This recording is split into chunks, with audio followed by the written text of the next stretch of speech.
Welcome to Source Not Found, a podcast about the worst versions of your favorite things. Every other week, we take an IP, franchise, or fandom and examine it solely through its sequels, spin-offs, and side projects, basically anything but the source material. My name is Beau Woodall, and I stand the fourth sister till I die. And I'm Brandon June, and I rarely touch my pillar stance, and never thrust, but man, do I love smashing. The fact that you don't touch pillar stance makes me so incredibly sad, but we will be discussing that in gameplay. Hi, everybody. I put like 2 skill points into that and just, turn right back to smash. Hi, everybody. We made it. We did it. We did the whole thing. We did the stuff. We're finally at Black Myth Wukong. Happy end of September. Whew, what a journey to the west it was. Yeah, I at the wire, I was like fighting. Okay, just so y'all know, spoiler heavy. We're talking the whole game. I don't think we're going to talk about like the end cutscenes and stuff like that, but like we're talking about everything. Well, yeah, so I was about to say, like, I was fighting Erlong until just a few days ago. He was a bastard. What a motherfucker. But we're not there yet. No, we're not. But we did do our own little journey to the west with Black Myth Wukong. Guys, I don't know if you're aware of this game. I don't know if you've heard about it. It's kind of a big deal. Released August 19th, 2024. So we got this bitch done in a month. Not to age the podcast or anything like that, not to date the podcast, but we did it in a month. Yeah, I think I streamed the whole thing, which check out our YouTube if you want to see some of those. And you leave the game running at times and pull up a menu, go do something, but it was 90 something hours that I ended up having logged. By the time I finished. I think it was 65 for me before I started New Game Plus. Okay. Which so you're doing wow. I have not. I will be talking about this in Fun Factor, I think. New Game Plus. Awesome. The whole thing. But so released August 19th. We got through it. 90 hours for you, probably 65 for me. But I am aware, because I jumped in a couple of times on your Twitch, because I was worried about how far ahead you were going to get in front of me. Because I was like, fuck, if he... I never did. If he beats it before I do, I'm going to be so sad. And so, like, I talked to one of our patrons, Horseman. Love you. Thank you. But I was like, buddy, I wasn't able to clock in today. Where's Brandon at? He's like, he's still stuck on Erlong. I'm like, all right, cool. Everything's fine. That was 4 hours of boss battling. Yeah. 2 separate streams for Erlong. But yeah, it was a bunch, gang. And we've had a really good time going through our own little journey to the west with our 2 months of Monkey King. Yeah, if you're just like happening upon our show here today and you haven't listened to us in the past, I would recommend for any like fans of this game that want to know more about it. Like we have really gone through. We went through the source material, Journey to the West, and the abridged version of the novel Monkey: A Folktale of China. But we've talked some different adaptations of this character over the last 2 months. Yeah, all in service of this game bringing us here. Yep. When you first brought this to the table, and I do want to get almost directly into our grading system, but I do have to say first, when you first brought this to me several months back, I was like, oh, this looks like a really cool pseudo Souls-like thing. This will be a good time. We'll be covering a game that, may become popular, but probably not. 18 million units it has sold. Yeah, it's the talk of the town. It's the talk of the world. They've already announced 2 DLCs. They've already announced a spin-off game. This is massive. Like I did not expect that we were going to walk in to I'm not going to call it like the next Pokemon or something like that, but like maybe the next God of War.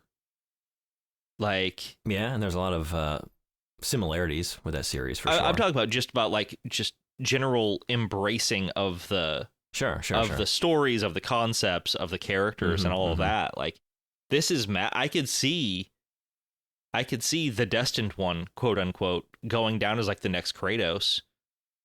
It boggles my mind that this has become such a giant thing.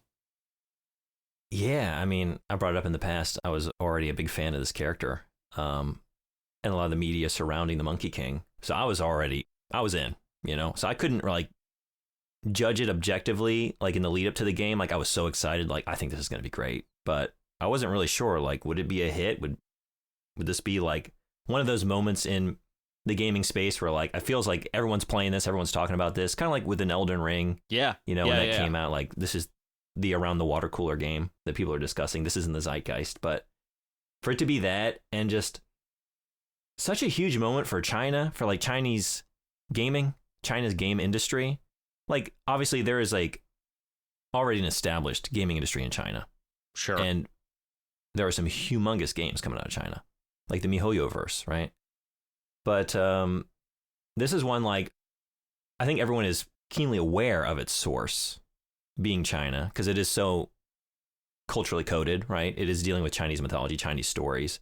And I think it's just a moment where everyone's paying attention. And I think I've been so excited and enjoying it on the behalf of just like seeing videos of just like young Chinese kids playing this game. Sure. Yeah. You know? Man, so here's the thing. Like it amazes me not just because of that, but also like there have been a lot of other exceptionally culturally relevant video games coming out over the past several years. Like I mentioned God of War, like it going from Greek mythology to Nordic. Like that's pretty massive, but nothing like this. Nothing like this. This is a paradigm altering game release, I think. Yeah, I mean, there have been a couple of games like this in recent years that I'm thinking of. There was Chia, the game kind of based in the culture of New Caledonia. Venba was a game I really loved that was just all like it was a cooking game, but by way of cooking, exploring like a family and like the sort of the immigrant experience, but then also a lot of Indian culture around that. There are these. Yeah, I don't know that one. Oh, I really liked Venba. I would definitely recommend that. But I mean, these are like smaller indie experiences, like those people who follow the game space closely might be aware of them, but it's not a huge moment in the industry or just like sure. The sort of zeitgeist that transcends more niche gaming culture to like something that, the quote unquote normies are aware of. You know what I mean? Sure. Yeah. Not just us nerdy folks. Yeah. So just like enjoying it as a fan myself and then enjoying it secondhand by way of like people seeing their culture represented and being enjoyed the world over, and just it being a hell of a game, man, is so good. It's such a good fucking game. Okay, so that leads us to a good segue, really.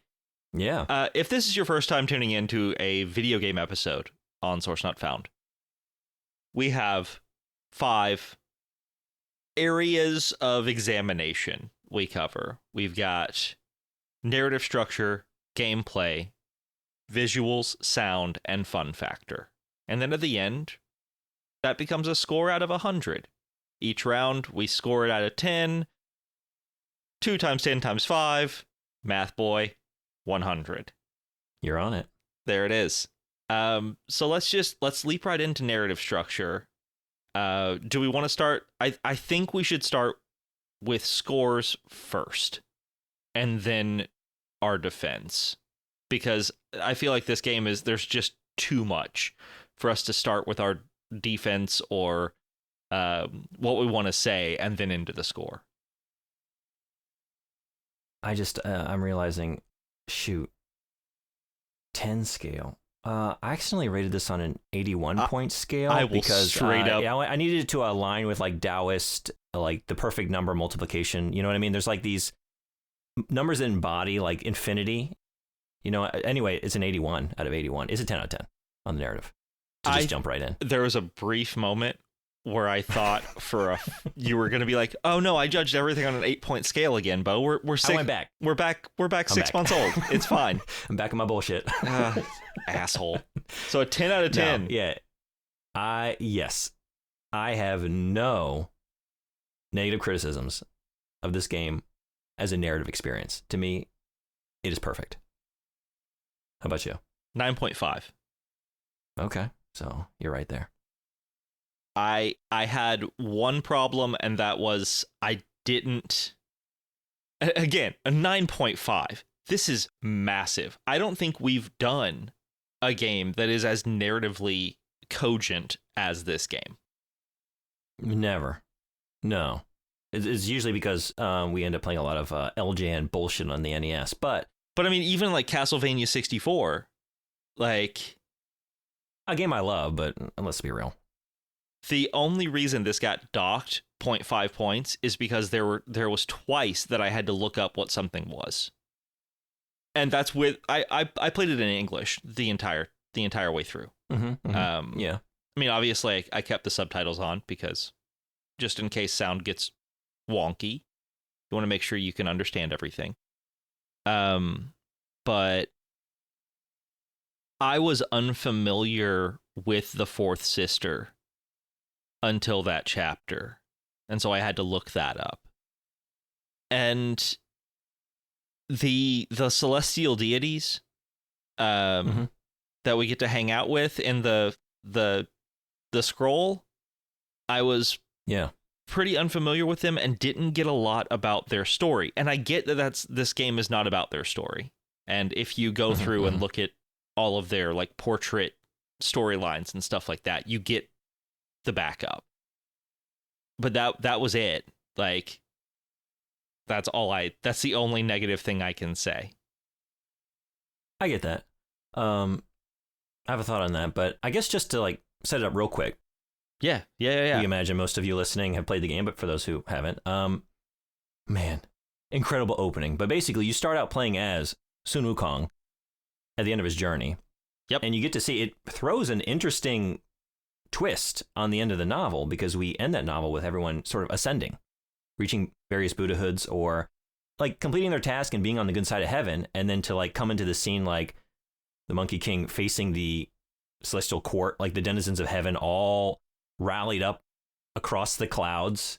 Like, oh no, they're never going to trust him. They're never going to they're going to keep demanding things from him. That's not a happy ending that we saw there at the end of the novel. Yeah, no, I mean, despite the fact that at the end of the novel, like you said, Monkey becomes a Buddha. Tripitaka becomes a Buddha. Pigsy or Bajia becomes the celestial gourmand. And Brother Sand becomes another word that starts with an A, and that's just not happening. But he wasn't a Buddha, but he was getting there. And so, like, they had all of these wonderful celestially given titles at the end of Journey to the West, and the game starts, and it's like, no, this is Monkey is the Buddha of fighting through adversity or something like that. But we can't trust him. We never can trust him. We have to level his mountain.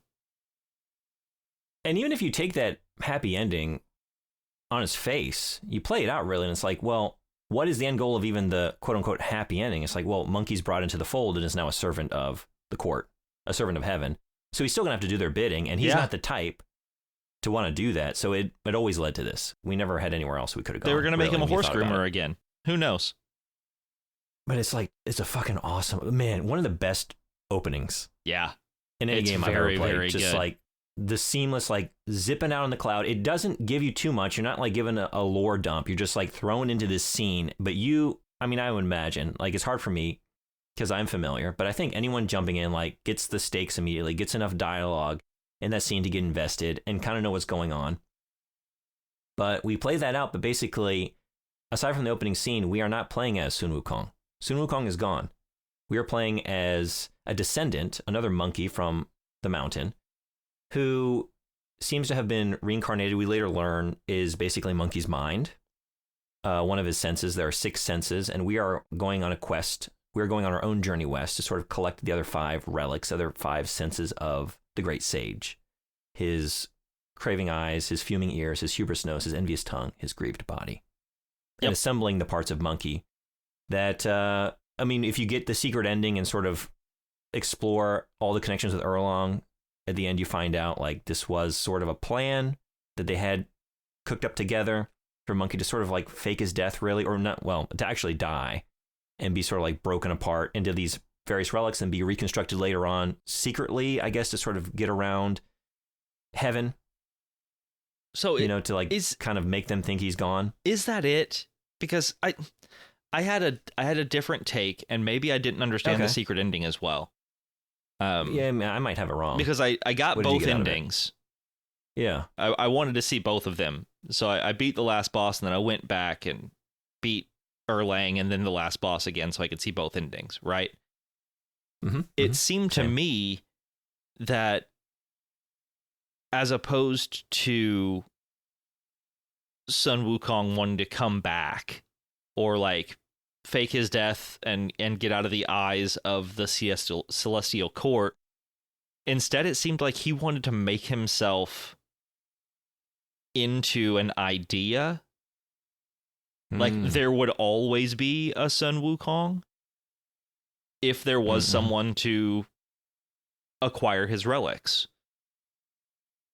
I guess that is a better interpretation of his desire, because it turns out it doesn't play out the way I described. Like he's gone. Wukong is gone. Yeah, he doesn't come back at the end, right? Yeah, like the old monkey is like paddling you, and he's like, "Hey, just letting you know. As soon as that day happened, there was no longer a Sun Wukong. He died that day. When his relics spread out across, our world, that was the end of Sun Wukong. You cannot bring him back. Instead, you are basically becoming a version of him. But according to everybody you talk to, you are a kinder, smarter, even version. Yeah. Huh. I don't know. I had my take, and that's the thing with this game. A lot of it is like there's an explicit narrative, but a lot of it is sort of left kind of vague, and certain parts of it are open to interpretation. So I wonder, maybe, but then knowing the character of Monkey, would he ever willingly just like allow himself to cease to exist? Like this is the character that got his start by crossing his name off the registry of heaven to make sure he lived forever, going through everything he went through to make sure that he doesn't. And he did become a Buddha, so he has grown as a character. So maybe he was fine becoming an idea. Maybe at some point he got the idea like, oh, it's not even about my individual ego continuing to exist in a physical body, like a corporeal version of myself. But like if I'm the idea, then isn't that the ultimate immortality? I was gonna say I'm gonna see if I can actually take what I've learned about Monkey these past 2 months and put it here. So let's see if I do a good job. Yeah. Let's see if I'm a good learning boy. If I learned well, if I'm a studious man. The way I looked at it is one of the first things he says to Erlong in the opening of the game is like, immortality, all of you chase that for nothing. Like, what are you doing? There have been so many other things to do. Like, immortality is a useless word that everyone has been chasing. Monkey's biggest prank is to become the only form of immortality that they can't understand. That's a good take. Like, you've always wanted to trap me or kill me or make me into something else. But here's the funny story. You can't do any of that ever again. I like that. That's a very smart take. I think that's like yours. That's some next level monkey mindset, man. Yeah, because that would, you know what? That is, I was kind of focusing on the character of Monkey, in the book. And we do kind of get the ascension at the end to Buddhahood. So that would influence him. But that line alone, building your case around that, that kind of brings it all together, right? Like there is still the naughty Monkey King character within that, right? Like this is the ultimate. Yeah. This is the ultimate gotcha. You can't touch me because now I'm just an idea that permeates the world and is scattered. Like you can't bound that by a golden headband. Right. You know, there's no body for you to control. The new Destined one no longer has the golden headband. Like that is gone. Unless you get the bad ending. Right. unless you do that. But like I love the idea of this entire game being Monkey's last prank on the Celestial Court. And honestly, a prank on the Destined one as well. Yeah. Yeah. Which brings me to my introduction, the fourth sister. Like, the Destined one doesn't even know that he has someone who's in love with him. Mm-hmm. Or in love with the idea of him. And man, that's just some shit. Again, that's a next level prank, Monkey. Yeah, he didn't have time for that. Oh, dude, I left my ex, but here's the thing. She's probably into you too. That's what happened. It's just, it's so buck wild. So much unrequited love in this, or just like, maybe not unrequited. Like I'm thinking about Jubaji. I was gonna say not necessarily unrequited, but requited for a time, and then I don't even know what you would call it. Right? There's a lot of okay. We can't go into everything piece by piece because man, we would love to. I could. That's my point. I really could, but we can't. So what I'm gonna do instead is, before we get into gameplay, every chapter when you complete it gives you a beautifully animated story that has something to do with either the characters that you interacted with or the characters you will interact with in the next chapter. And they all have a different animation style, which I thought was fucking awesome. One of them is like stop motion. Like one of them is in the style of like a really good early aughts anime. One of them is almost like Saturday morning cartoon style. Like they're all very good. What was your favorite interstitial animation sequence? Yeah. For me, I really love 2 and 3. 2 just because I was so surprised to see stop motion animation within this game. You know, we had like an animated bit before that. Yeah. But like, wow, I wasn't expecting that. They're going to change this up every time, I guess. And then they did.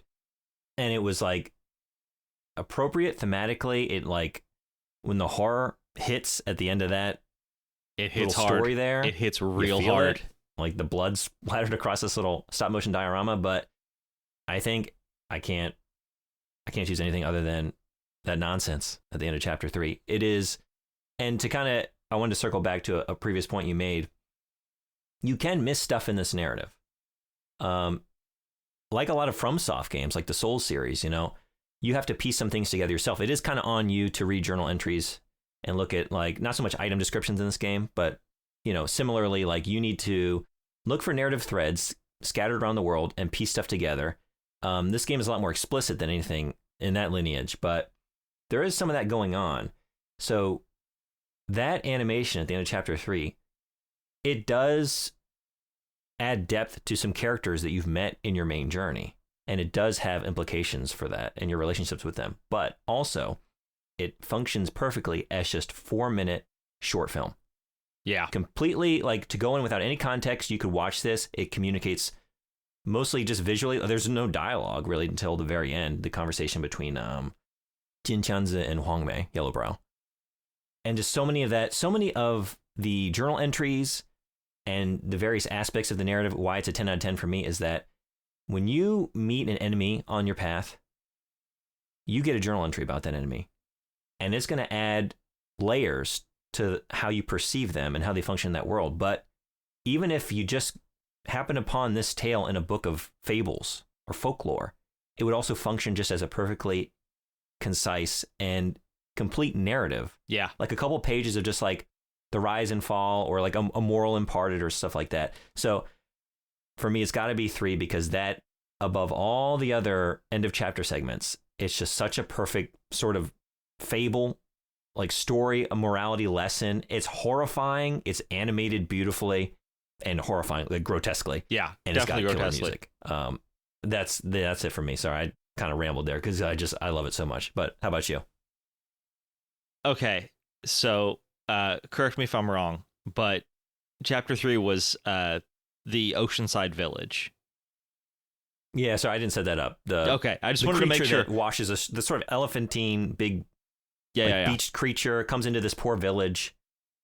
The villagers bring it ashore, and then like every day he cuts himself and gives riches until they realize, oh God, let's just take all of the riches from it. Yeah, you get like the scenes of them worshiping this big monstrous creature, and it like sort of slitting open these cysts and like bleeding out little pearls and things, and giving the villagers and like mending their homes and healing the sick and all that.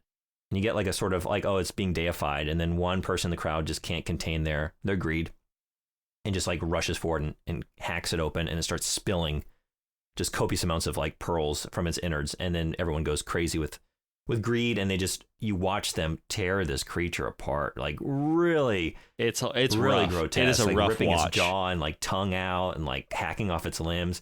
And then like the swell in the music at that moment. Oh my God, it's a lot. It's impactful. It's a rough watch. I cried in this game. The end of chapter 4. Is that no wait, that's chapter 5, right? Pigsy and Violet Spider? That's the end of chapter 4, right? Oh, okay. I was trying to remember. No, yeah, right, because Webbed Hollow. Yeah, okay. So that's their story. Their story.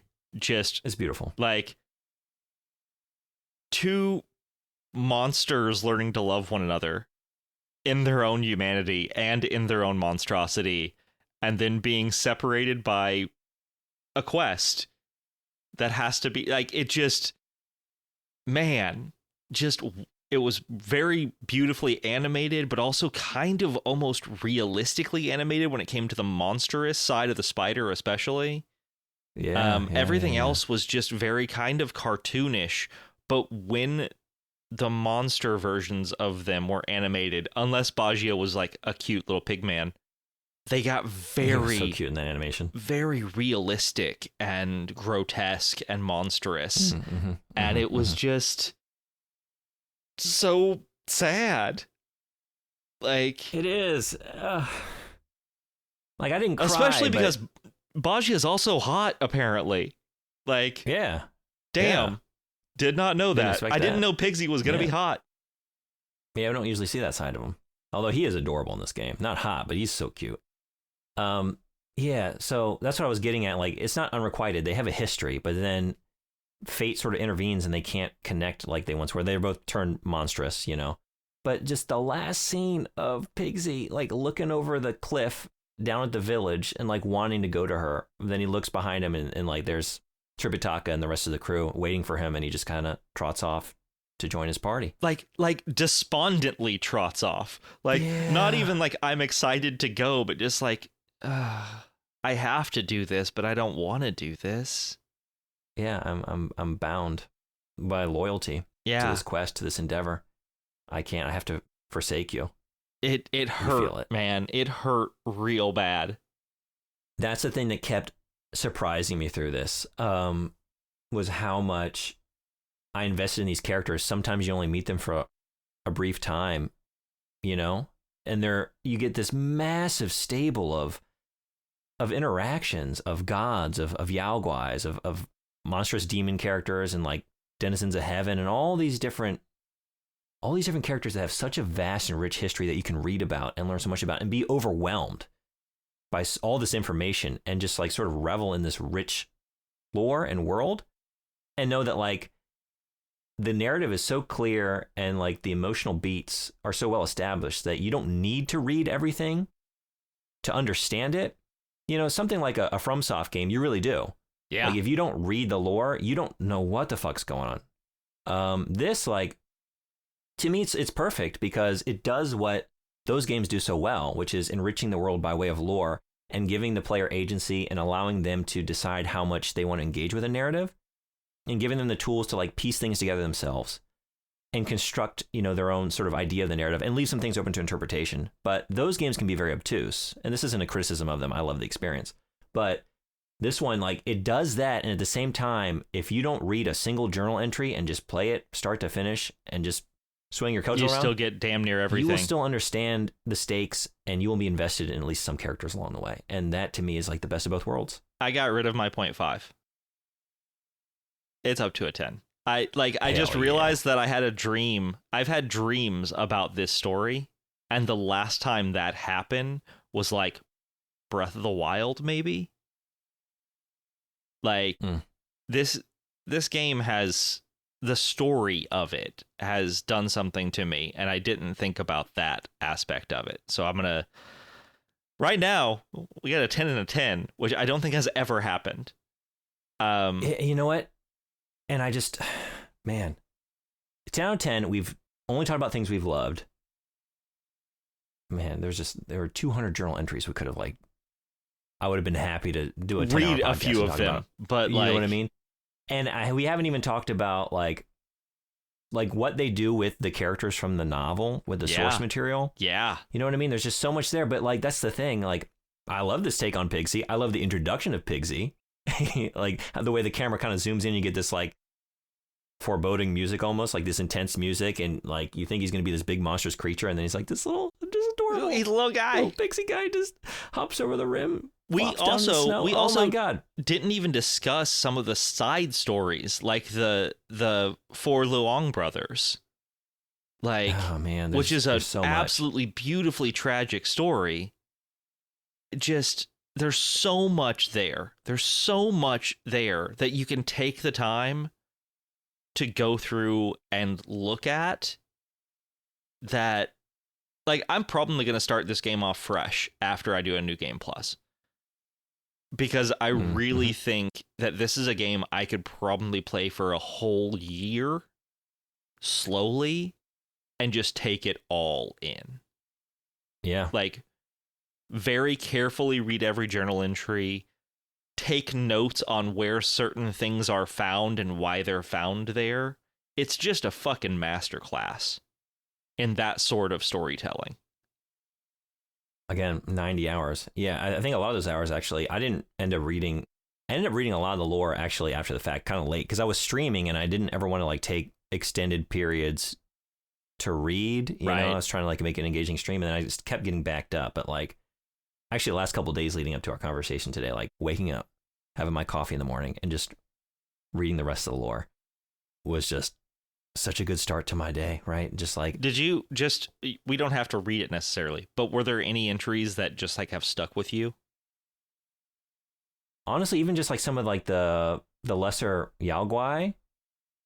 Yeah. The sort of like the rat soldiers, I'm trying to remember exactly, but like some of those just like as a little fable, as like, you know, talking about like the danger of hubris or something like that. You know what I mean? Yeah, everything is a fable or a cult tale or something like that. It's beautifully done. Yeah. I wouldn't be able to even pick. Did you have a favorite? I did, and it kind of goes kind of part and parcel with some of my favorite characters of the game, but it was actually Yellow Loong. Okay. Like the last remaining eldest brother of the dragons. And how he was just the entire story of those four brothers and like their expectations and how that, listeners, if you get a chance, if you play this game, make a point to do the side quest involving the Luong dragons. It is definitely four of the best boss battles in the game to me, especially when you play them, like as early as you play them. And the journal entries and the rewards are all so worth it. And I mean, that's what you got to do to get the real ending and face the real final boss. And honestly, taking Yellow Loong into the Erlong battle, and this game is so just rich, and like every corner of it is just packed. It's just so dense with beautiful narrative. Like I'm overwhelmed by it. Every transformation you might try against Erlong, he seems to have a different bit of dialogue where he'll taunt you based on like what you became and like reference the Yellow Loong being here. Oh man, it's so good. Okay, so this I think this is a great segue into gameplay. What was your favorite transformation? I really liked Yellow Loong, actually. I honestly ended the game without exploring a lot of them. I ended the game without exploring whole parts of the skill tree. I found things I liked and stuck with them, but I was that red tide for a while. Yeah. That's very good. For a while, I really liked the rat, honestly. Dude, just the two-headed rat with the self-explosion? Yeah. He was a fucking champ through the whole thing. I love that. He saved my ass because he also, when he exploded, he staggered the enemy. No matter how big they were, he staggered them. God, he was a good. That was a good one. He was a good rat, two-headed boy. Rat, red tide, and then Yellow Loong, I think were the only three that I really spent much time with. A couple others I checked out briefly. But, yeah. Spoilers, listeners. You get a new one whenever you start New Game Plus, and he's awesome. I see, that's the thing. I finished this game, and, like, immediately, I would love to do a New Game Plus. But I have other things to play. And then also, like, man, I really struggled against Yellow Loong. And earlier this year, playing through Shadow of the Erdtree, I don't need to spoil the bosses there, but late game bosses, really most of the bosses in that game, like, my God, I'm so glad I'm not on New Game Plus where you guys are even more difficult. Fuck me. Again, I want to get into New Game Plus hard and fun factor, but like you get to be Stone Monkey.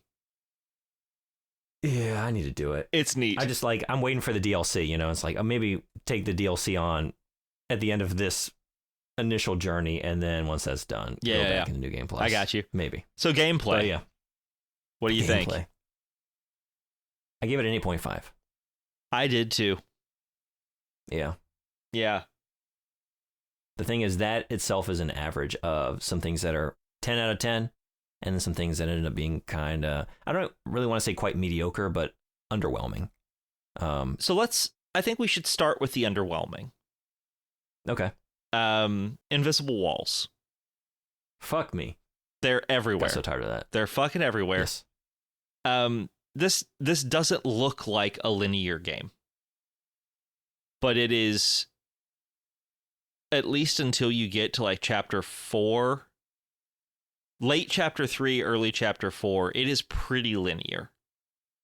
Very God of War style. You have to follow paths. There can be secret paths that you can find, but most of them are noticeable with like a torch that can light your way through or something like that.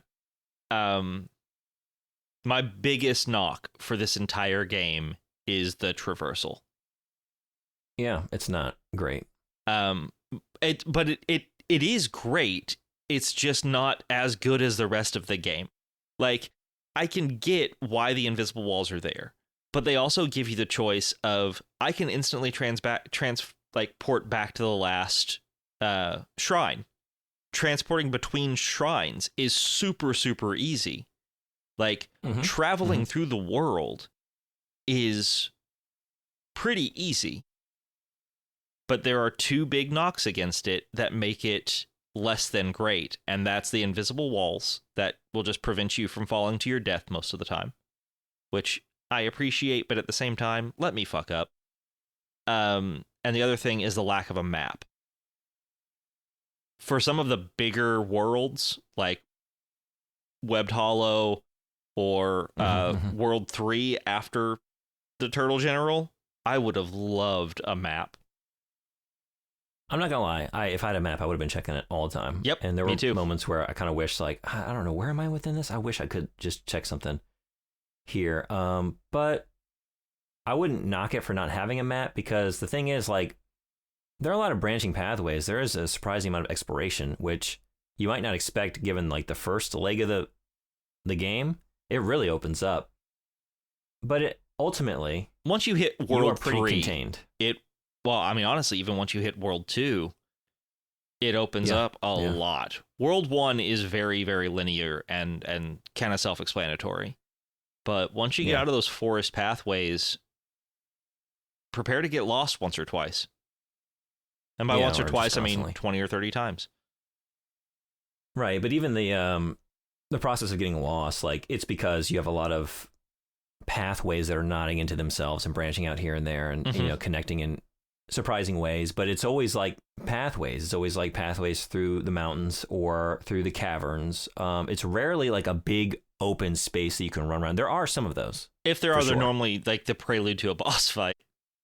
Yeah. They're few and far between, really. It's like the New West, you get some like portions where you can just sort of like wander through the snow in like a kind of vast open area. But then just as quickly, like you're back, sort of corralled back onto a pathway, going through some temple grounds or something like that. The thing that really bothered me about the invisible walls is that they were so unnecessary and so inexplicable a lot of the time. Like the thing is, I would be running through like a canyon or like going up a mountain path, and I would see like, okay, there's an incline, there's a cliff face like right adjacent to me. I'm not going to be able to scale that. And then like 10 feet in front of the cliff, there would just be a sudden invisible wall. Or like I'm on a pathway, and to the right of the pathway, there's like a couple big kind of boulders. And then after that, like it drops off onto a cliff, or there's a mountain or something. Like there's no passageway, but seemingly I should be able to run between those two boulders, right? Like I'm on the main path, I realize that, but like, I'm a monkey. Do I want to clamber? But then no, like invisible wall. Sometimes you can sort of walk between two trees. Sometimes there's an invisible barrier and you can't.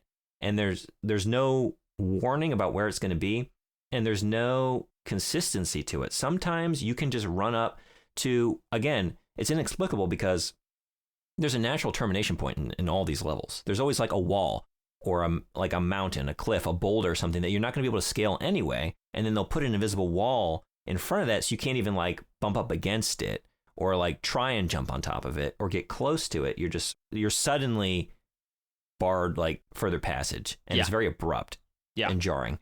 And I didn't understand it. Yeah, it was incredibly frustrating. Yeah, it's like if you let me walk 10 feet forward, I would have the same experience where I just like bump up against the termination point on this level. But you felt the need to do this. The only thing I can think of is game science has not made this genre of game before. Maybe they're problem solving. Maybe they're doing things that made sense. I haven't played their mobile games. I don't really know. Well, there's also something we have to take into consideration. Like when this game was released, day of release, there was a pretty massive bug that you encountered several times. I do believe it's been taken care of since, but where if you got too far away from an enemy, whenever they were attacking you, they would vanish and then reappear with full health. I continued having that bug almost until the very end of the game. So I believe that was when the patch came out.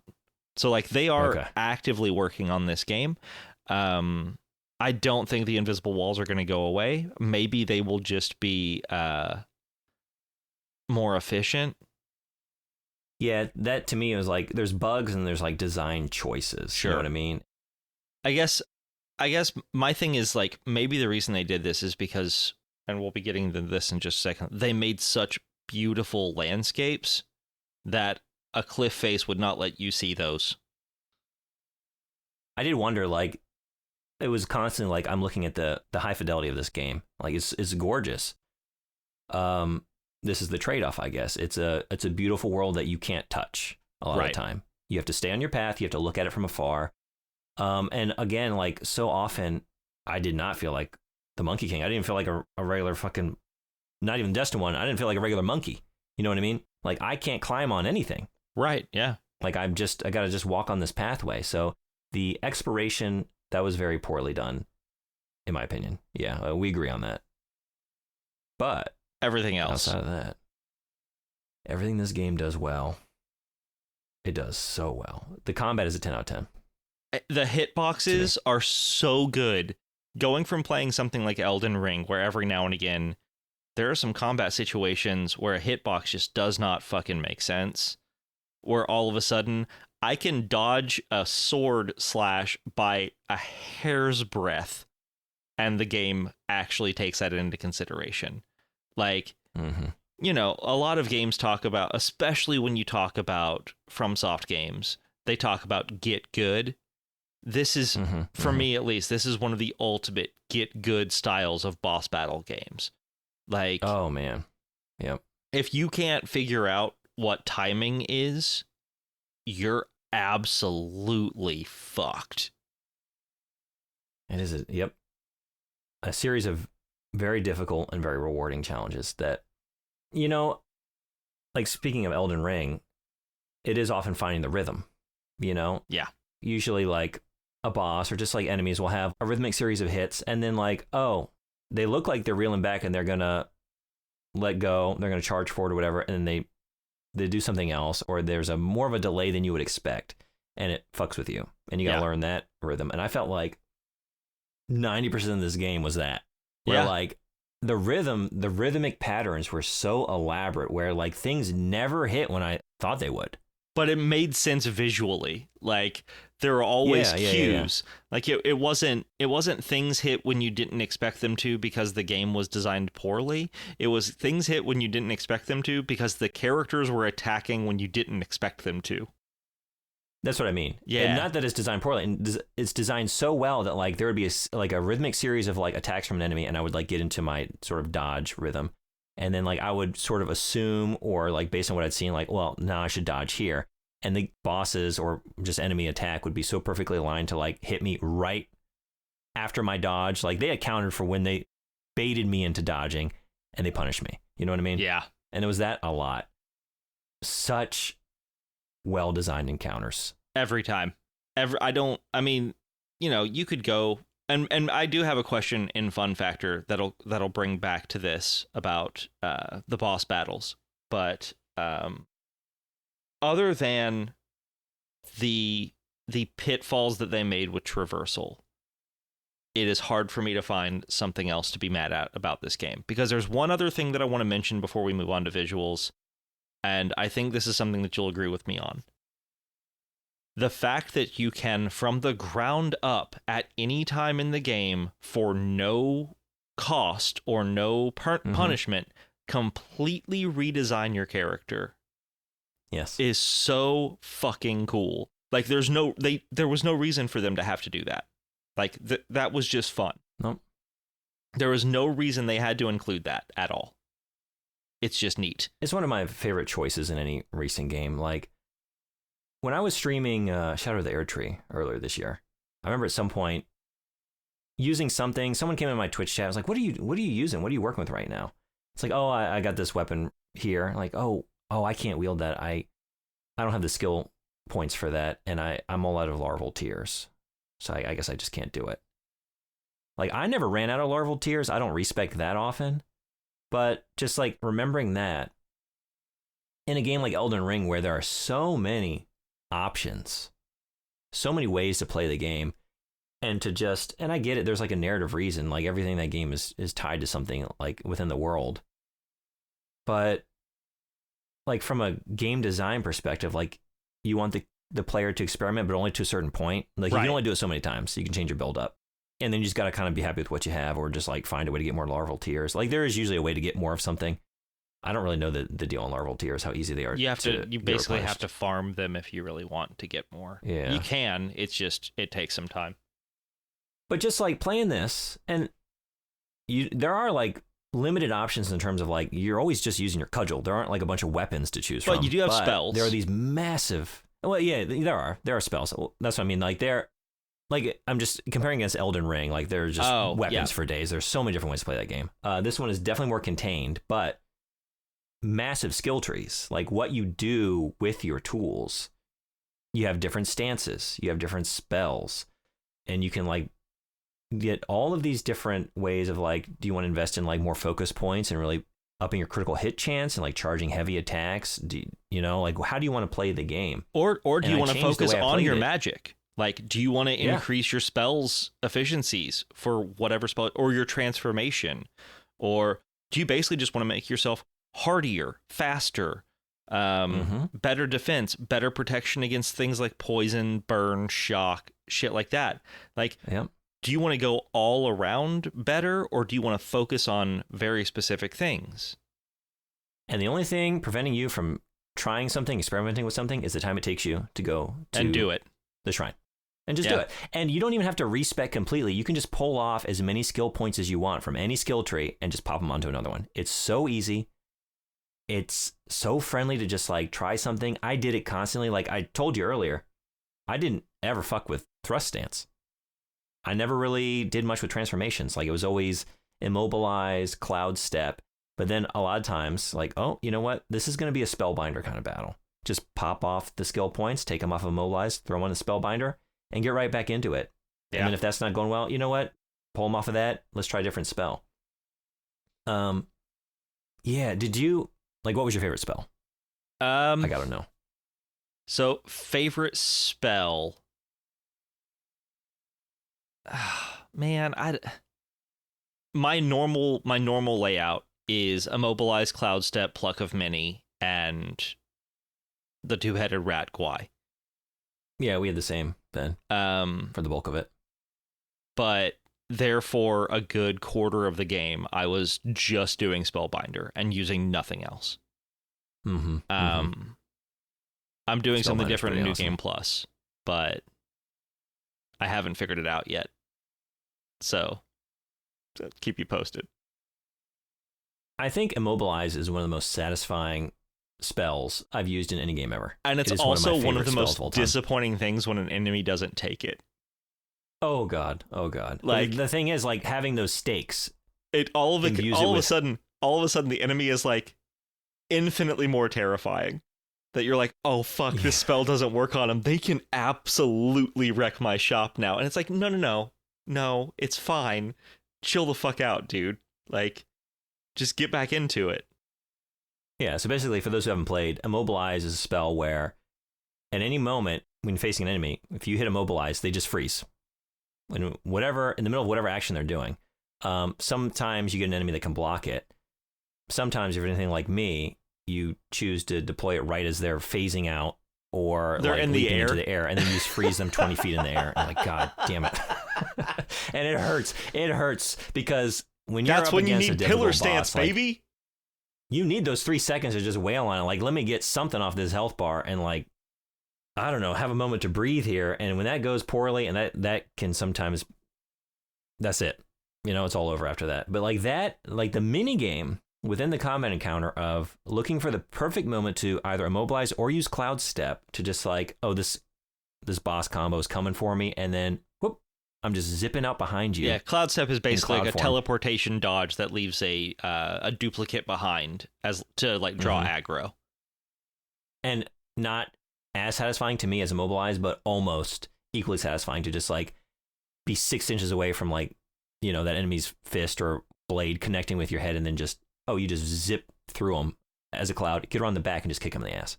And they topple forward. That's so fun. I could never even use, like, there's also a parrying system in this game with Rock Solid that I never engaged with. I did a couple of times. It didn't feel as good as Immobilize and Cloud Step. Like, there's probably a player who is like a hardcore parry fanatic FromSoft player who would just cream their pants over Rock Solid. And that's just not how I play. I've always been a dex-based player.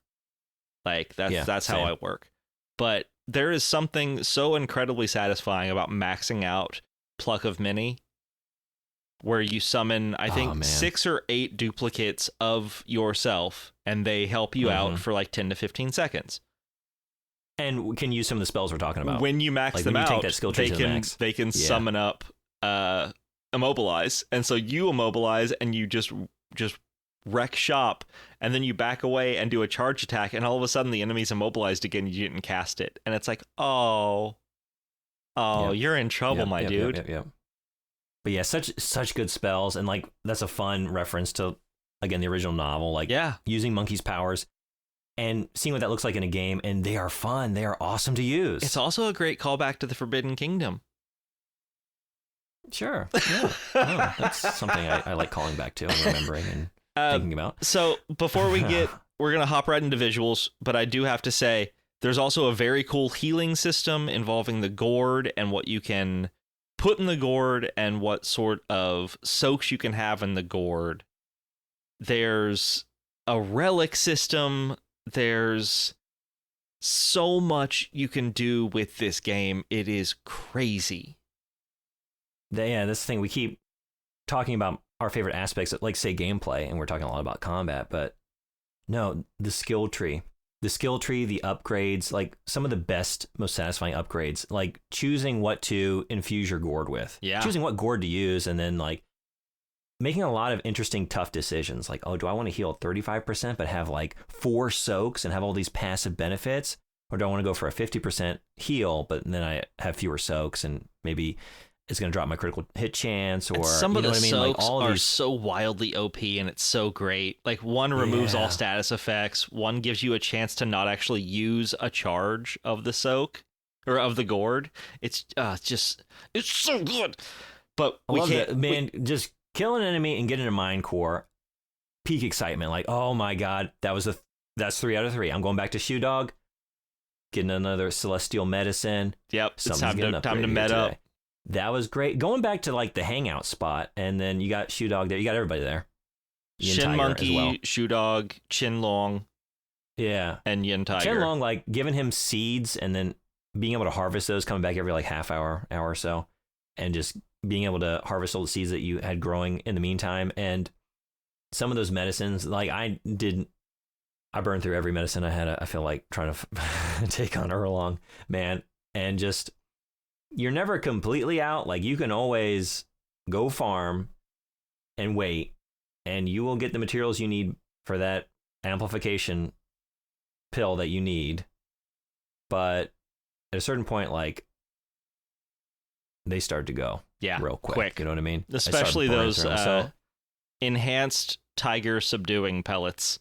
Woof! Those go fast. Well, I ran out of those real quick with Erlong. Yeah. But again, like the skill tree, I love it that like we're never gonna limit you. We're never gonna like close this pathway to you. You'll always be able to craft more medicine.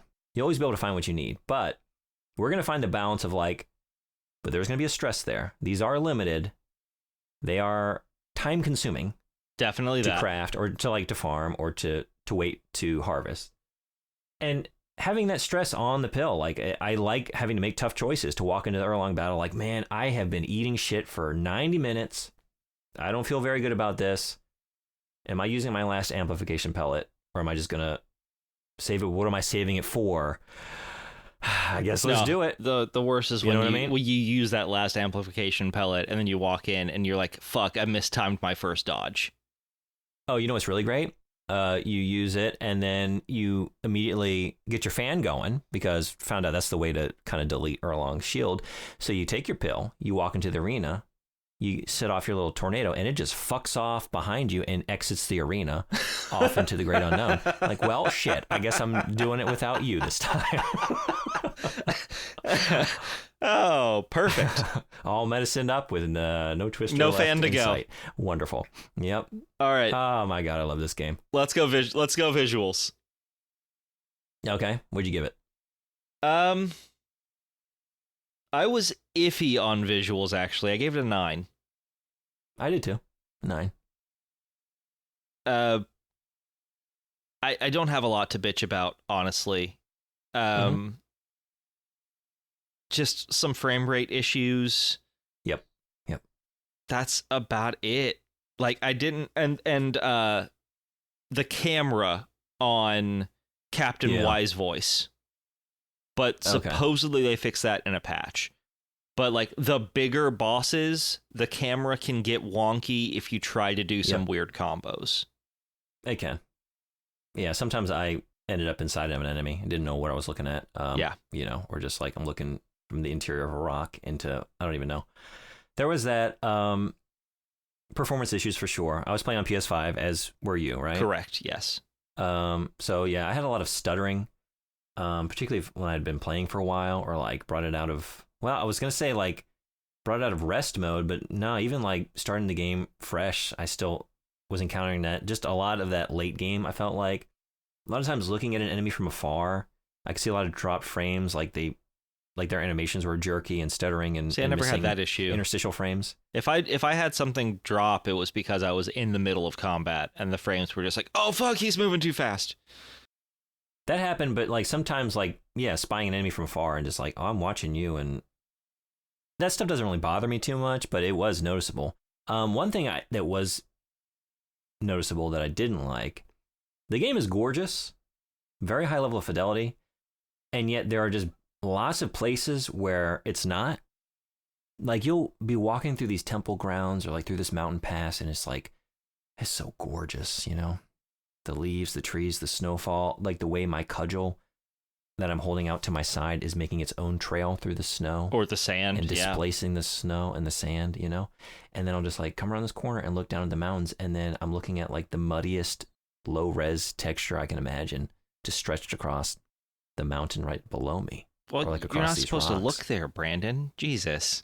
Yeah, I know. That's why they put the invisible walls. But then that's their mistake. They don't need to be invisible walls. They need like a partition. Yeah. So you don't look at the textures.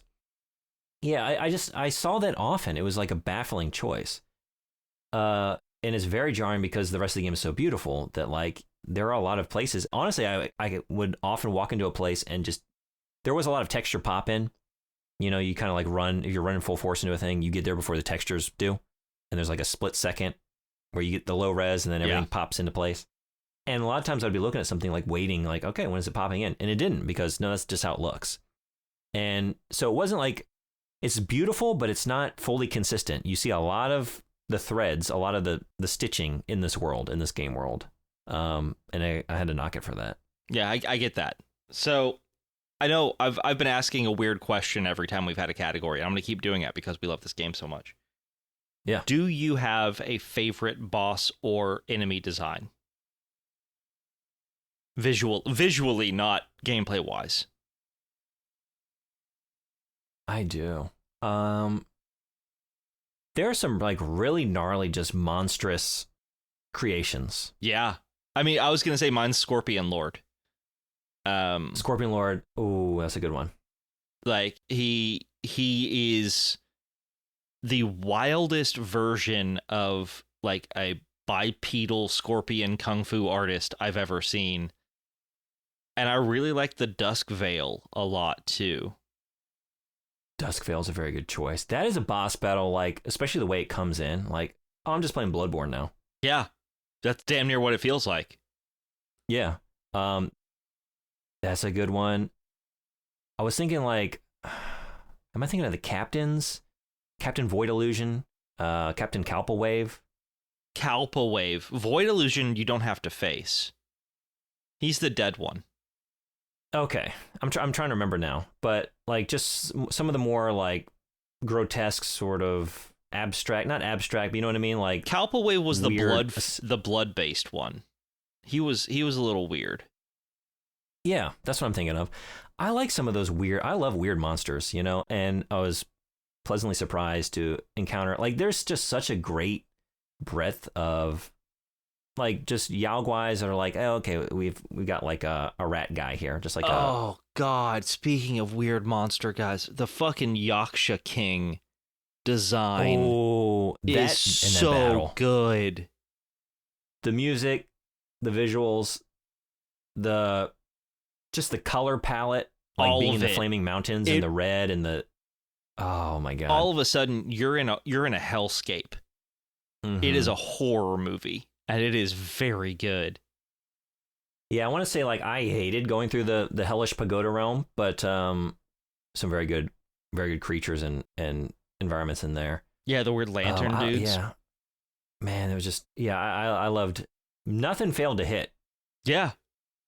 Well, I mean, I genuinely think it helps that we've watched and done so much involving Monkey King that we're so used to the ideas of like Yao Guai and weird animal human hybrids and magic things that shouldn't really happen with, like, you know, callback, an abortion spring or something like that, you know, where all of a sudden this anything goes. Yeah. When Yellowbrow's like, I'm gonna need you to hop around and find this macaque inside my seed sack. I was like, yeah, sure. That sounds when all of a sudden familiar. you're facing a 4-legged dog creature that's 3 stories tall, but it has the head that's just 3 golden dragons in a sphere. Like, okay, I guess I'm doing that now. Yeah.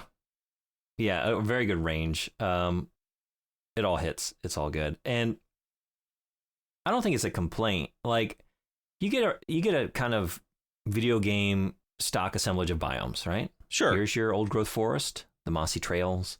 Here's your sort of sandy desert, scrublands, and the old weathered wooden towns, and like Yellowwind Ridge. Here's your snowy New West. Here's like the fiery sort of molten lava zone, you know.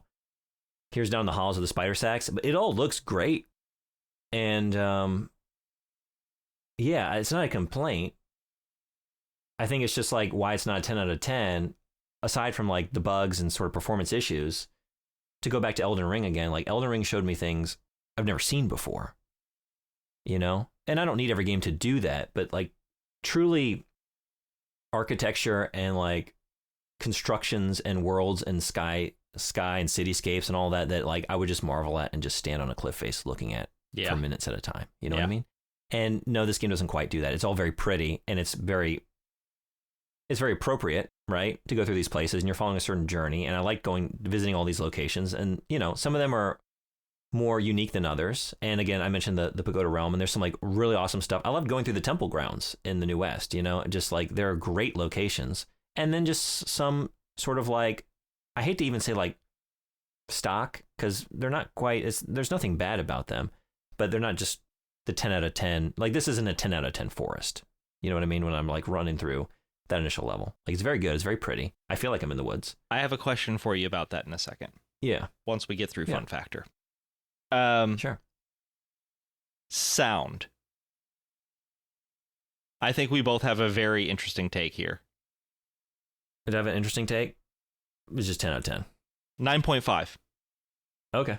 And my take, the reason I dock it 5 is because even if you do the English version or the Chinese version of voice acting, because I'm doing Chinese for the New Game Plus, and I did English for the first playthrough.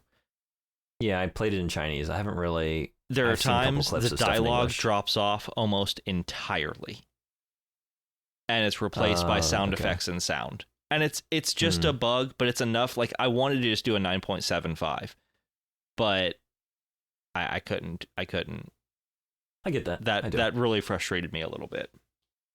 I can see that. For me, it wasn't as persistent an issue for me to gravitate away from that 10 out of 10 because like sound effects are great, performances are great. Again, I'm not like a fluent Chinese speaker, but it sounded very good to me. You know, the performances were phenomenal, I thought. Agreed. You never really know Definitely the nuance, agreed. I guess, as like someone who doesn't speak the language, but for me, it all worked. And it's all great, but why this is 10 out of 10?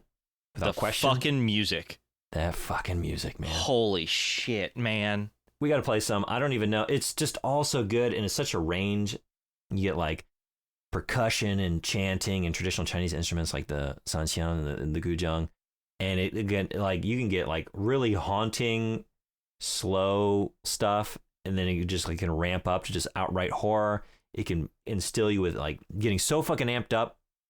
There's like some really epic tracks, like the final boss battle theme. All the boss battles are like the themes for every boss battle you play basically is just like, oh fuck yes, oh god, here we go.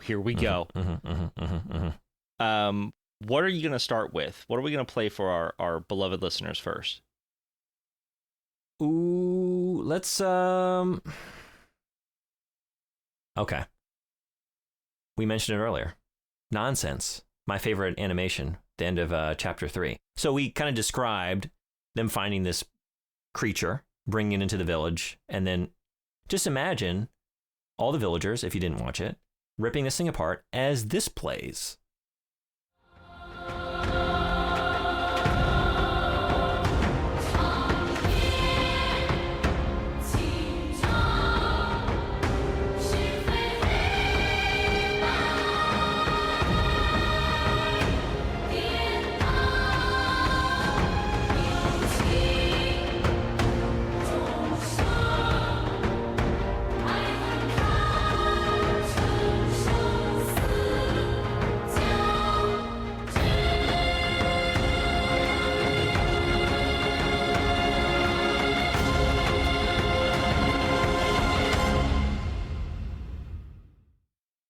That's a hell of a track. Even like removed from the visuals. It's a bunch. It's a whole bunch. I'm gonna toss out my request. So yeah, we're gonna do maybe one of the wilder boss fights at the end of a chapter. The 100-eyed Taoist. That's a centipede motherfucker. But the music is so good. There was music, so I couldn't hear it over the sound of me screaming. Yeah, every time. Let's give this one a whirl.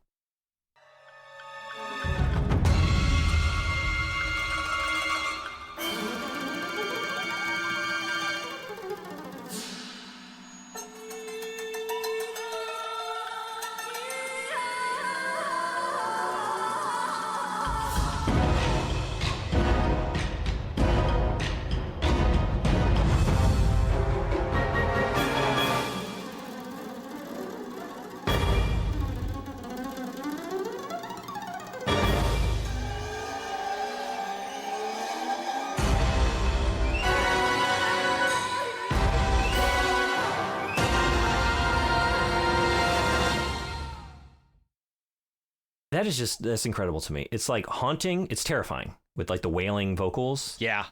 But then still maintaining the momentum with the percussion. You know what I mean? It's so good. It's so good and it's so scary. And it's the right boss fight for that too. Because he's pretty fucking scary. Like he is not one of your kind of chill boss fights. Not that any of these are really chill boss fights. Yeah, it's such a good range. I think we have to shout out as well our friend from chapter 2. Yeah. I'd go to a concert. I'd go to that Headless concert. I have listened to every one of these tracks about 10 to 12 times. Like I have them on my phone at all times, just whenever I need to hear something just comfy.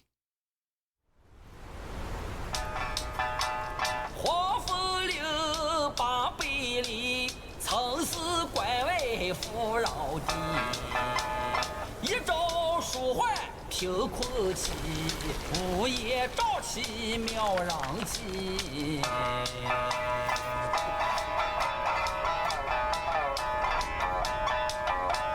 无父无君无法纪，为非作歹有天比。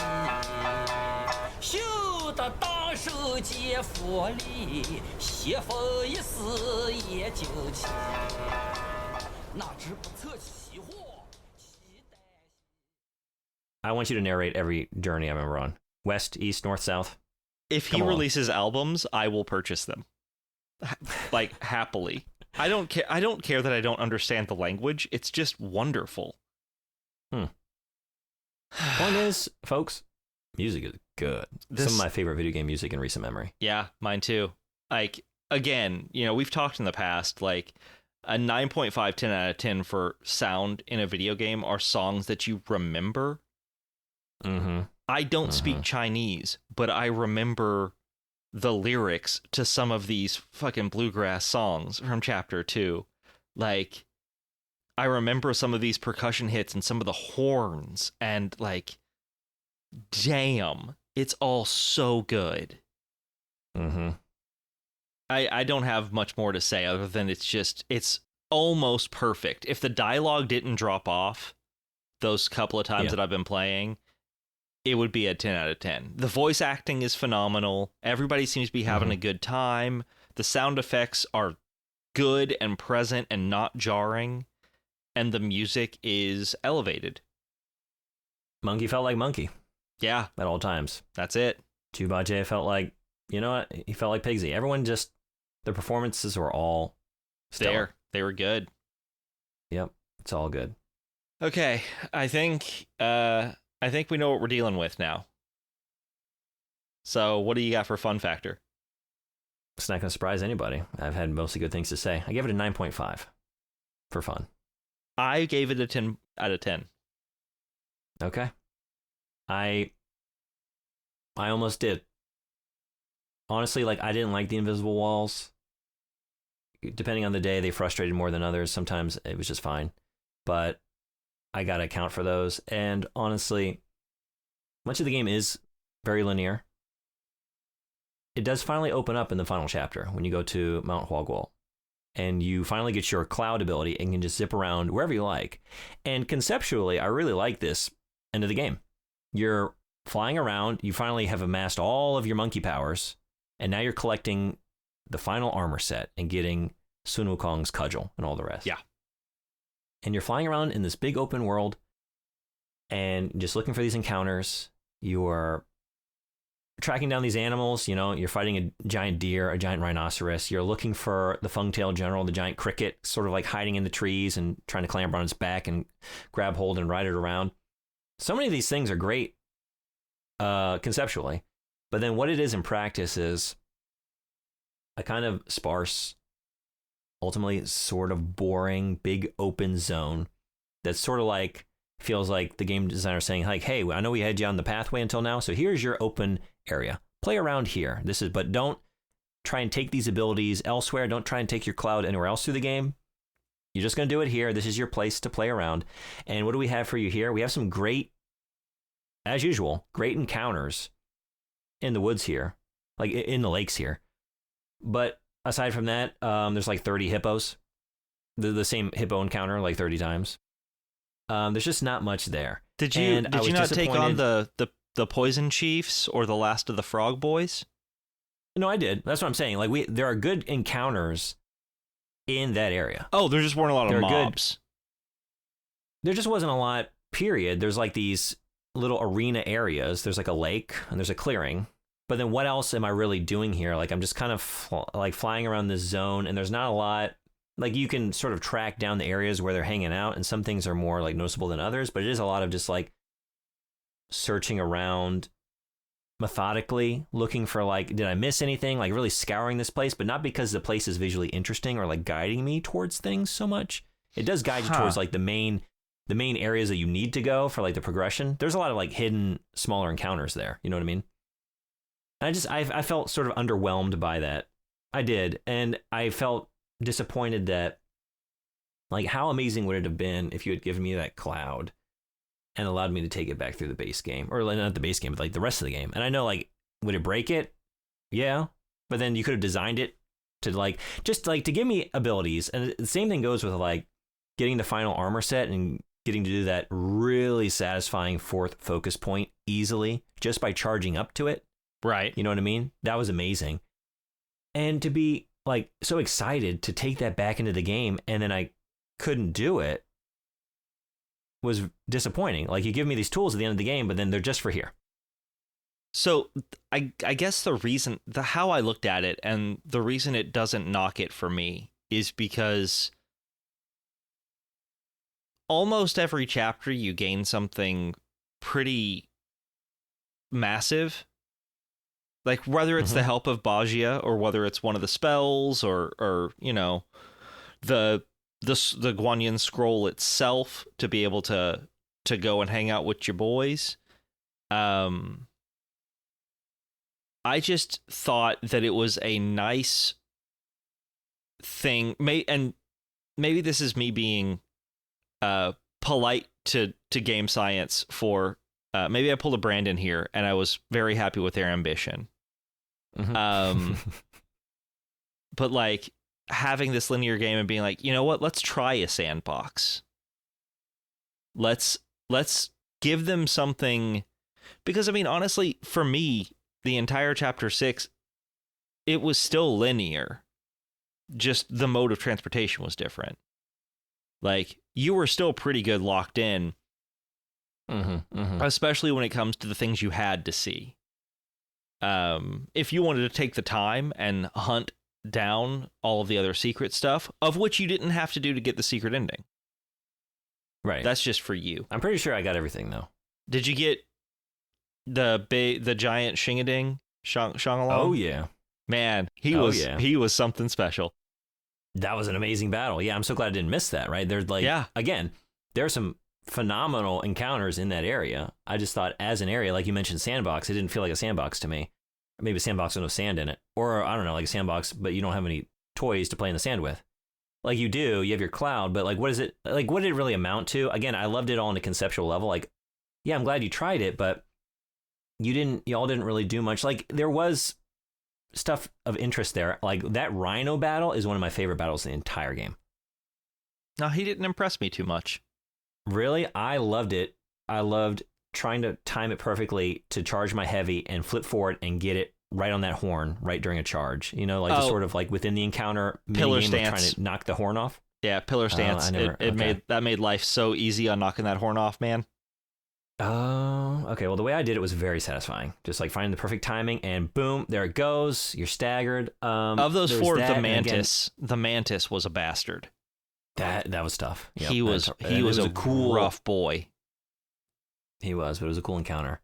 I love the idea of, again, like searching out for the cricket amongst the trees. You know what I mean? But just, it wasn't that interesting of a final level aside from the encounters. Like the area itself is what I'm saying. And you give me the cloud, but you don't really give me that much to do with it. Like, can I go interesting places or really do great things with this? No, it's just like a faster way to get to, like, everything's on the ground, really.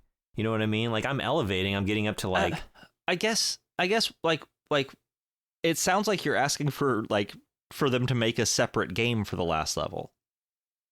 No, not really. I'm saying, like, you give me these awesome tools. Like, I'm on my cloud. Did I do anything cool on the cloud? Did I have an encounter on the cloud? Did I zip around or dodge anything on the cloud? Not really. You know what I mean? It was just like a mode of transport, and I just thought that was a missed opportunity. Like, we got this big open area, and we got these tools to play with, but it's very contained.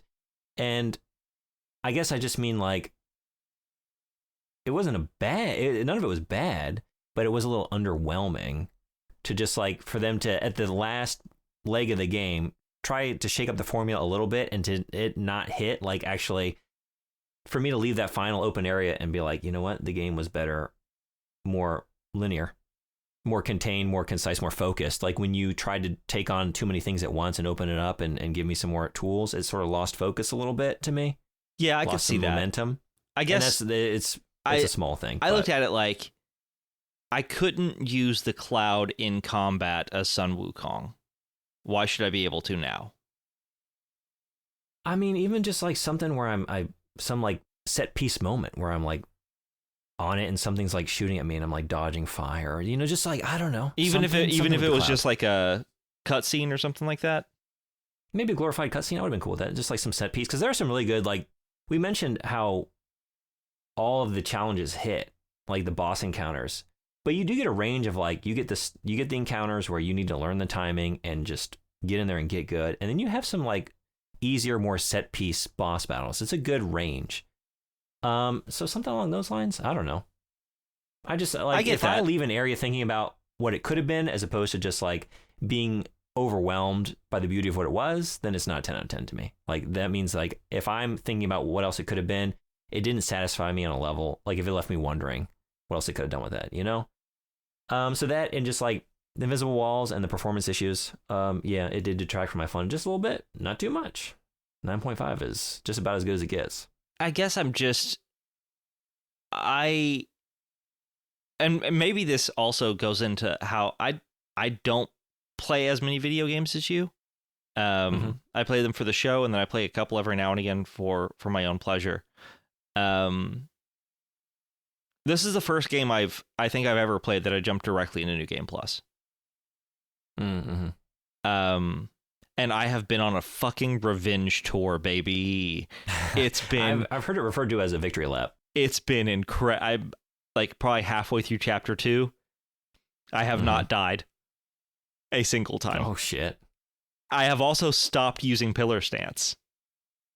What are you doing now? Thrust. Because I felt pretty comfortable with smash because it was what I used through all of chapter 1, and then I got pillar stance, and it was pillar stance the entire game. Okay. So now I'm just doing thrust stance, and I have Erlong's spear, where if you use the certain attack, it just launches arrows at the enemy at the same time. It's fucking awesome. Everybody is noticeably harder. I almost died today to Red Luong. He fucked me up pretty good. But there's something. What will... Maybe I should bring it down to a 9.5, because there is something that would make it better for me. Yeah, I'm not trying to convince you, by the way. Oh, no. I'm leaving it at a 10, I think. But if I did bring it down to a 9.5, it would be because the one thing I would want from this game that it doesn't give me right now is, instead of a New Game Plus, just give me an option to replay certain bosses. Oh, yeah. That would be good. Like, I would love to replay Scorpion Lord, or do the whole yellow brow sequence again, or, you know, stuff like that. But instead, now I need to go through the entire process to get there again, which is pleasurable. But, like, and I'm going to do it. I'll probably do it twice. But I'm in chapter 2, and I'm like, fuck, man, I really, really can't wait to get to chapter 4. Sort of thing. But I also really want to platinum the game, and I don't think you can do that until you've done New Game Plus. There's a little part of my soul that really wants to platinum this fucking game. So I have... Yeah, I think I have that part of my soul, too. I'm going to do the New Game Plus at some point. Most likely wait until the DLC comes out, but... So that's actually a good thing. A kind of good segue. I have 2 questions for us before we do the end of the episode, and they're very quick, very, very easy stuff.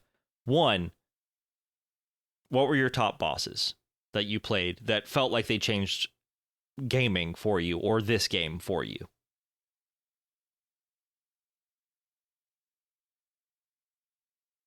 Okay, I have my top 3. Hit me.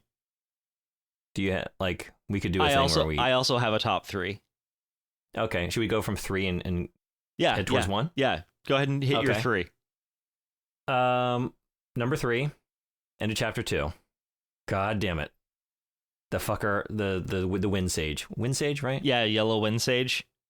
The yellow wind sage.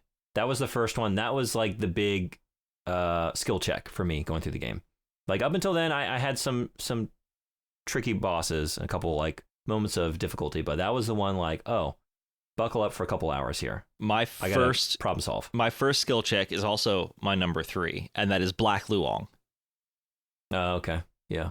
The fucking drumming and making the lightning thing, you know, man, I had to get so good at jumping and dodging, and I was not there yet. It took me a few, but yeah, that was such a good battle, but nothing like Giant Rat Boy. Fuck me. I didn't struggle with him too much. The kick that I ate shit so many times. He kept giving me with the kick and then stomping me into the sand. Oh, I think the difference is I played a defensive stance where, like, it's very hard to fuck with you when you're up on the pillar with a third charge. You're 30 feet in the air and you just can't fucking be touched, and you come down and bonk them on the face. Monkey go bonk, and it's awesome. There were multiple phases of me like going in there first, like I don't even have wind tamer or anything, just like trying to do it without any tools that I probably should have. Like, okay, now that I got wind tamer, should go easy. No, still not ready. I think it was like 3 different sessions of like, am I ready now? Maybe. Still, like, felt like I just got through it by the skin of my teeth. You know what I mean? Yeah. Very good battle. Okay. You're number 2? Scorpion Lord. Huh. Scorpion Lord gave me a lot of trouble, but was so satisfying to finally... I think that and my number 1, most satisfying, like, getting that victory screen. The foe has been vanquished, and just like, finally, the relief. Really struggled. I also struggled with Scorpion Lord a lot. He is my number 4, I think. Okay. My number 3 is the Broken Sage. Okay. I did not expect him to have a counter to every fucking thing I did. The second time I beat him after I beat Erlong, my buddy Joey was over, and I cheered, and then went, "Oh God, my wife's asleep." But I was ecstatic. It's pretty wild. I'm just thinking back now. The final 4 phases of the final boss, I went through all of them on the first try. Yeah. And then after Erlong coming back, I ate shit for like 2 hours trying to get through that boss. Yep, I did the same thing. Sometimes you're in like a flow state or like the zone or something. That's the thing. Like some of these bosses, you know, like I haven't been through New Game Plus, so I haven't had a chance to play them again. But it's kind of funny how that can work out. But yeah. All right. Number 1 from me, no surprise, it's Erlong. Really? On your favorite, or on like things that changed the game for you? No, it's not my favorite. It is the most miserable experience I've had in quite some time.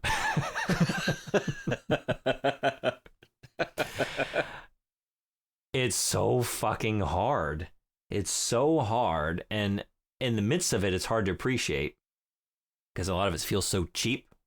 You know, there's so many like scripted moments where like, oh, if I misused a spell here, like I'm not going to get the most out of that because when you get to 50% health, you like do the scripted thing and it's not going to count for the damage it just did. You know, there's a lot of that interspersed through the battle. Yeah. Trying to remove his guard was another thing that was kind of just a miserable thing. Like you have to remove all this whole guard meter to even like lay down any damage. And that's a pretty short window and he'll be punishing you as soon as you do it. And the sheer amount of tricks he had, the sheer arsenal and how he was ready for everything I brought into there. But it kind of amazed me as a designed encounter. And like a Millennia, like a couple other bosses that I've finally taken down over the years, like, do I want to do that again? Never. No, fuck that. I never want to do that again. But I did it. And I feel like within playing games, like an encounter that gets my heart racing, that gets my hands sweating, that has me moving around on my seat, you know what I mean? And like the cathartic release of that, like it's something that games as a medium do that like you don't often get. Like there are stressful moments in movies when I'm invested in a character or like in a book or something, right? And I'm like holding my breath and like gripping the codex or you know what I mean? Like holding onto my knees, the armrests, like, oh my God, I hope that doesn't happen. But like games more than any other can do that to you as a player. And so the fact that like Erlong had me doing that more than anybody else, I think it's gotta be the number one. That's a hell of a boss battle. Yeah, little baby trivia corner. Apparently he has 77 distinct combos because that's how many scriptures there were. Whoa, okay. That's all. Again, this game is just so dense with meaning.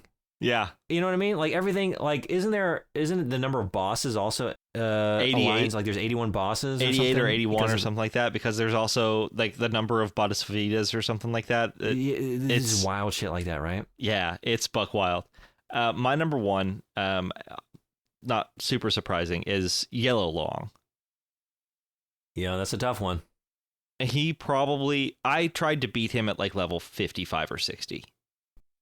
That's one of the levels I probably tried to beat him at, and then 70, and then 80, and then 90. Just kept going back. And I got him at level like 62. Hell yeah. It just took me like 3.5 hours.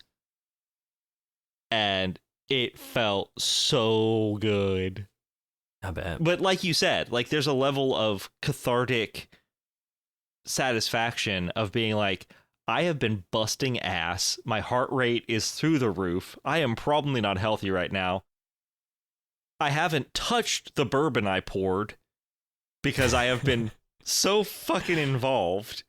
Yeah. And you finally beat him and you're like, I am the best video game player that's ever existed. I should do this competitively. I am a god amongst men. And it just, not to mention the rewards you get from him and the cutscene after the fact is absolutely beautiful. And just like that whole sequence is top notch for me. I agree. I think Erlong, just by virtue of being the hardest to me. Yeah. But then also like it has the benefit of once you finish that encounter, you go immediately into this giant kaiju battle, which is so good. It is, and it's sort of like you're still on that high. Like my hands were still shaking. Like I don't know. He's talking about like, we're gonna get drunk and continue this. Like I'm not done. Is there another phase? Fuck me, I can't do another phase. I can't do it anymore. And then you just like go up into the heavens and like, no, we got an encounter for you. And honestly, it does have some friction to it. Like if you're not paying attention, you will die. But mostly it's like fun. Just a fun. It's just fun set piece. Like just wail, just have a good time. And use a focus point to heal up, and you're good to go, baby. You earn this, revel in it, dish out some damage. And the way that it recontextualizes the entire game, right? To know like the true relationship between Wukong and Erlong, and you get the ending that way. And yeah, that's got to be my number one. But okay, Yellow Loong was a very good battle. I think I didn't give myself the full experience. It is one by nature of it being an optional battle. I would get in there, try it for a little while, like, I don't know. I feel like progressing. And I came back and finally did it when I was pretty far over leveled for that. So I didn't have the same investment. Yellow. Got it. Yeah, like Scorpion Lord, I kept beating my head against the wall, like trying to take him down. Yeah, he sucked. Because I was rough. told, and actually this is something, it didn't come up in my fun factor in my gameplay because thankfully I avoided it. But the benefit of streaming this game and having 13th Horseman in the chat, thank you again, Horseman, for keeping me on the path. He would tell me, like, without spoiling, like, he would just kind of be like, hey, would recommend you don't progress any farther through here. Like, if you don't fully explore, like, the other end of this complex or go down some other pathways, it's going to backgate you. And you're not going to be able to fight any of the optional bosses in here. And if I hadn't known that, that would have been very frustrating. Like, I hate getting backgated, especially when, like, it's not clear what the main pathway is. Like, I think that I am being diligent and methodical and, like, trying to get into every nook and cranny of this place and fully explore it. And actually that side room that I thought was a side room was now the main boss. Now the chapter's over, and now I can't do any of the stuff that was left waiting for me, and I didn't mean to. So thankfully that didn't come up. But the fact that that is a danger, especially, and I think in like chapters 3 and 4, I want to say 3 and 4 definitely. Yeah, that can impact your fun negatively. Yeah, but yeah, so Scorpion Lord was like, again, I was told, like, if you don't do this now, you can't do it.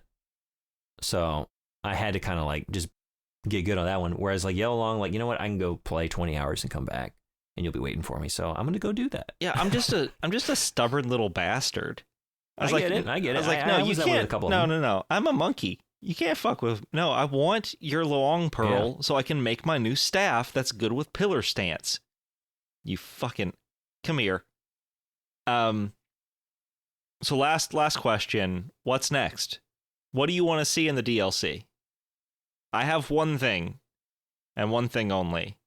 I want to see Monkey storm the Celestial Court to get the pill that old boy turned fourth sister into.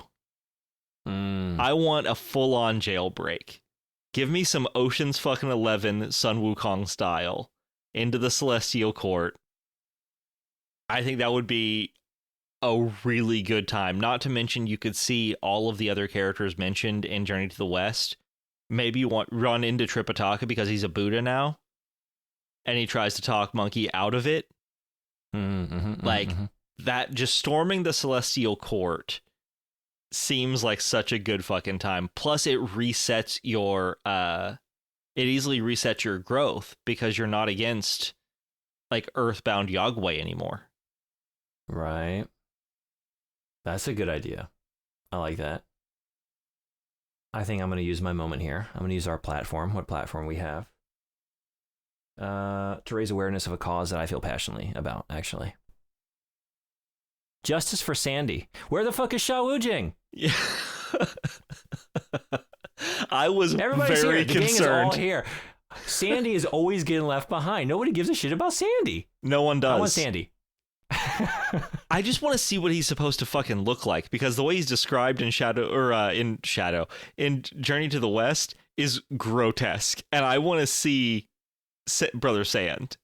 Maybe that's why he always gets left out. Everyone's like, oh, he's just, I don't know. What are we supposed to do with this? What are we supposed Wait, to... how tall is he? How is this fucking guy supposed to look? He's got like red teeth or whatever. I don't know. Pig is easy. He's a pig. We figured that one out. He's a big fucking warthog. Yeah. It's fine. Yeah. No, honestly, yeah. Bring him in. Bring him into the fold. Can you imagine just like Bagius, Brother Sand, and the Destined One storming the Celestial Court, and Jason Tripitaka from New Jersey is there, and he's like, guys, seriously, please, just chill out. Chill out. Yeah. I want to fight my shadow self. I want to mirror battle against the Jet Li version of myself, and I want to take that on. Yep, let's do it. Yeah. Let's do it. I want to, yeah. Aside from all that, I don't know. I mentioned before, give me something cool to do on that cloud. I don't know. I don't need, like, thinking back. I did recently play through Enslaved Odysseys of the West by Ninja Theory that also sort of loosely adapts Journey to the West. Sure. You get a sort of cloud of sorts in that game, and you get to, like, skate around on it, go off some ramps, collect gems. Do I need all that? Would that fuck with the atmosphere of the game? Yes. So, no, but then also, like, I don't know, should we just go, like, full on 2002? Like, let's get Monkey on that cloud and let's grind some rails. Oh, you know dude, I mean? let's do a fucking cloud kickflip, baby. Yeah. Let's Kickflip get off the weird with cloud, it. Have a chili dog. And then there's a shadow monkey with a machine gun. And we have to, like, then the narrative splits into two, and we get to play both shadow monkey and normal monkey. That's just Sonic the Hedgehog. And there's a sexy bat that's way too sexy. Way too sexy. Way too sexy for a children's game. Not actually sexy, but you can intuit that the designers thought it was. Don't try to cover yourself up. don't. No, I remember playing Sonic Adventure 2 and like I hate all these character designs. I don't like the way they make me feel, but they don't make me feel like Amy makes you feel. Sure. Yeah, no, absolutely. Yeah, no, just whatever. Yeah, no, we can cut this. Cut. Nope, we're all. Hey, we're all bat perverts, buddy. It's fine. I don't know what I want. Fix the issues I talked about, and I'll be happy as a clam. You know, I don't need I just need more. And if they just fixed some of the issues with like traversal exploration, and if they're going to do some open areas, like better design around that concept, I'm good to go. I'm ready for more. I can't wait. All right. So before we do housekeeping, our total score for Black Myth Wukong, 94. Woo! Yeah. We got an A student. Finally. We finally have an A student. We did it, gang. Feels good. The clear top of the heap. Yeah. Now, that heap is full of a bunch of bullshit with some good stuff in there, too. But, all right, we got a high. And that's going to be a tough one to beat. I don't know. Definitely will be a tough one to beat. For me, at least. It is currently probably my number 3 for Game of the Year. Behind Astrobot and Shadow the Air Tree. I don't know about you. It's a top contender. It's up there for me as well. I haven't played Astrobot yet, but I'm going to. It's just pure joy. I can't wait. It's the inverse of the Erlong. Whatever. There's no frustration. It's just you have a big smile the whole time. See, that sounds delightful. Yeah, it's. I earned it. I've been playing it after Wukong, and it's what I needed. Yeah, So maybe that's what I need to. Yeah. Other than my victory tour, my fucking victory lap of just absolutely wrecking shop. Housekeeping. Hey, email us at sourcenotfoundpod@gmail.com about how you feel about monkeys or pigsies or sandies or video games in general. We love to hear from you. All of the social medias at Source Not Found Podcast. We're there. We hang out. We do things. Our Discord. Check us out. And on Patreon at Source Not Found. We do an episode a month if you want to jump in that crew. And we normally do some pretty wacky stuff. We unlocked one this month because this is coming in a little late because the game is massive. But we did a lovely episode of a bracket for Monkey Madness. Spoilers. Little Gray does much better than expected for a monkey from a single Metal Gear Solid game. Good on you, bud. Well played. Good on you, Little Gray. That was a lot of fun. Yeah, just to give you all a taste of what's in there. We got some more fun stuff planned. October. We got some fun stuff planned for Patreon. So yeah, we do. There. I'm so excited. Like, oh man, spooky season is kicking off officially. Now this is done. I'm ready. We're out of monkey season and into spoopy season, so let's get weird with it. Yeah, Brandon, what's going on Twitch? I know you're going to start spoopy season soon. Yeah, I'm kicking it off this week. So starting with, I've had some follower requests. So Little Nightmares games. Soma is another one that's been requested in terms of like scary games. I'm planning on going through Silent Hill. Still deciding if I'm going to play the remake of 2, but I streamed Silent Hill 1 last year, so I'm going to go through at least the other few on PS2. So 2, 3, 4. Doing some Resident Evil. I think I mentioned before we had a fundraiser goal, and so I've been playing the original Resident Evil and the remake of Resident Evil simultaneously, and then every time someone uses the switch command in chat, I have to immediately switch to the Resident Evil and pick up where I left off, and so playing those simultaneously. But aside from those, doing some big horror greats, and then a lot of like weird little deep cuts, some random horror games that I've wanted to play for a while now. Just come on by and see what's next. Neat. Twitch.tv/LeJuneBug. Link down in the show notes. And it is the end of the month, so we do so love to thank our beautiful sorcerers and founders. Jacob Spendell, Susie Daggs, Frederick Fierberg Vorhog, 13th Horseman, and Joey Bishop. Friendship. If I ever go on a journey to the West, you're my crew. I'm bringing you along. Hey, you know what? This is a little monkey kiss for you. That's a little monkey kiss for your own journey to the West. Little monkey kiss for luck. We love you guys. Thank you. What were you soaking in that gourd? Yo, that's a mountain bee husk. Iron pellets. Dude, they fucking work, man. Those iron pellets are I use fucking them legit. in the game. Yeah, that's the reason that was top of mind. We're gonna keep talking. We have to stop. Yeah. We're going on. We've been talking for an long time. I'm sorry. I'll see myself out. Go ahead and finish the show. Goodbye. Stay away from me, everyone. Bye bye. Guys, I do not stand by that pun. But thanks for listening. Love you. Just for the record, I'm not into sexy bats. We're all into sexy bats, and you know it.